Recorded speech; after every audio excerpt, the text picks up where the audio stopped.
Have you ever tried to make that perfect, super creamy Reuter yogurt at home, only to be, well, let's just say disappointed? Today, we're going to break down a foolproof method that tackles all the common problems and turns you into a yogurt making expert. Yeah, if you've ever waited 36 hours just to open the lid and find a runny, separated, or kind of better mess, you know how frustrating that is. But trust me, you are not alone. And the good news? These problems have very specific solutions. I can solve all your problems. Wow, okay. That's a pretty bold claim from our source, right?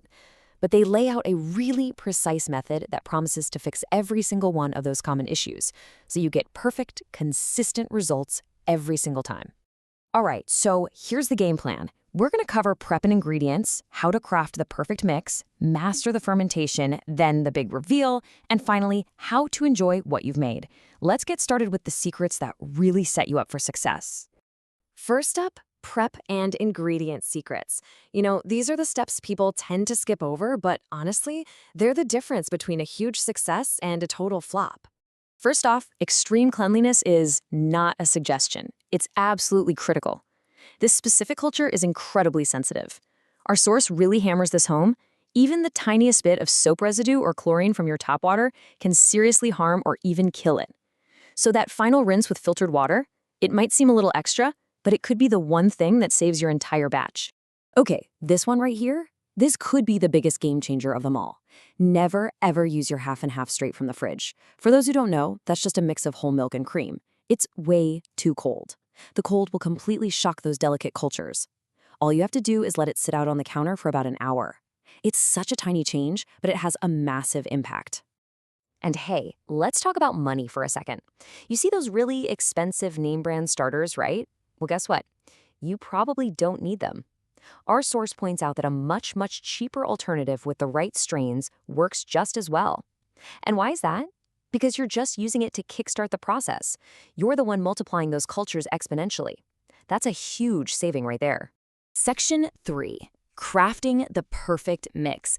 Now, the order you combine your ingredients here is the absolute key to getting that perfectly smooth, clump-free texture we're all after. This 5-step method is your blueprint. So you crush your culture tablets into a powder, but the really crucial part is step 3, making a paste with just a tiny amount of that room temperature half and half. This simple move is what prevents clumps from ever forming. From there, you thicken it with inulin. That's a prebiotic fiber that feeds the good bacteria, and then you slowly whisk in the rest of the liquid. This order guarantees a perfectly smooth blend. And a quick but super important tip, as you whisk all this together, the mixture actually expands a little bit, so make sure to leave about a 1/4 inch of space at the top of your containers to prevent any overflow. And now for the most critical phase of all, fermentation. Creating the perfect environment here is what decides if your cultures are going to thrive or, just give up. Success here really comes down to 3 exact variables. The temperature has to be precisely 99 degrees Fahrenheit. The time needs to be a full 36 hours. And using a warm water bath is so important because it provides the stable, even heat that these cultures need to really flourish. These are the non-negotiables. So 36 hours have passed. You open the lid. What do you see? Let's manage some expectations here because your first attempt might not look how you think it should. Okay, listen carefully because this is so important. Do not panic if your first batch looks separated, almost like a custard or a soft cheese. This is completely normal. Your first thought is going to be, oh no, I messed it up. But you didn't. The culture is just getting established. The real magic happens with your second batch, which you'll start using a scoop from this first one. That's when you get that thick, creamy yogurt you're aiming for. Once the fermentation is done, it needs a full 24 hours in the fridge to chill and set up. And when it does, you get this. Like the source says, look at the consistency of that. That is perfect. This incredibly thick, rich texture that holds its shape on a spoon. This is yogurt mastery. Okay, you did it. You made perfect yogurt. Now let's cover a few final tips on troubleshooting and how to get the most out of every single bite. Here are a few quick tips to really dial in your experience. If it's a little too tart for you, that's probably the inulin, so just use a bit less next time. If you see some liquid forming on top, no big deal. Just smooth the surface with a spoon after you take a serving.